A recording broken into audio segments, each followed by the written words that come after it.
স্বেচ্ছাসেবী সংগঠন হিসেবে বেশ সুনাম কুড়িয়েছে শাইখ আহমদুল্লাহ পরিচালিত আস-সুন্নাহ ফাউন্ডেশন। এবারের বন্যা কবলিত মানুষের পাশে দাঁড়িয়ে আস্থা অর্জন করেছে সংগঠনটি। দেশ বিদেশে থেকে অনেকেই অনুদান পাঠিয়েছেন এখানে। সবাই নিজের সামর্থ্য অনুযায়ী অনুদান দিয়েছেন, তবে একজন সর্বোচ্চ ২০ লাখ পর্যন্ত অনুদান দিয়েছেন বলে জানা গেছে। এ তথ্য নিজেই নিশ্চিত করেছেন শাইখ আহমদুল্লাহ।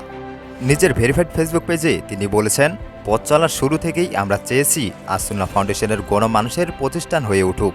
আল্লাহর শুকরিয়া যে ধীরে ধীরে আস-সুন্নাহ ফাউন্ডেশন গণমানুষের প্রতিষ্ঠান হয়ে উঠতে পেরেছে।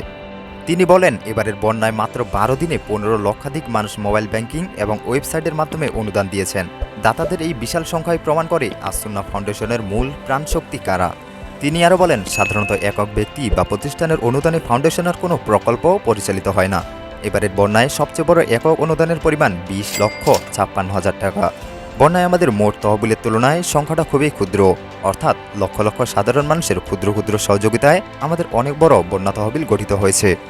শাইখ আহমদুল্লাহ তার পোস্টে বলেন, গণমানুষের প্রতিষ্ঠান হিসেবে আস-সুন্নাহ ফাউন্ডেশন আরও সামনের দিকে এগিয়ে যাক। আপনাদের ভালোবাসায় সিক্ত হোক মহান রবের কাছে, এটাই প্রার্থনা। এবং পুনর্বাসনের জন্য ২০ কোটি। অন্যদিকে ব্লগার আসাদ নূরের বিরুদ্ধে সাইবার আইনে মামলার আবেদন।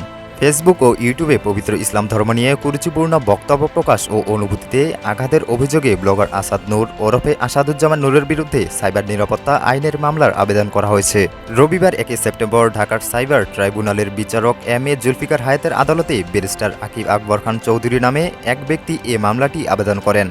আদালত বাদীর জবানবন্দি গ্রহণ করে আদেশ অপেক্ষমান রেখেছেন। তো আজকের ভিডিও এতটুকুই। আস-সুন্নাহ ফাউন্ডেশন ও ব্লগার আসাদ নূরকে নিয়ে আপনার কি মন্তব্য তা অবশ্যই কমেন্টে জানাতে ভুলবেন না।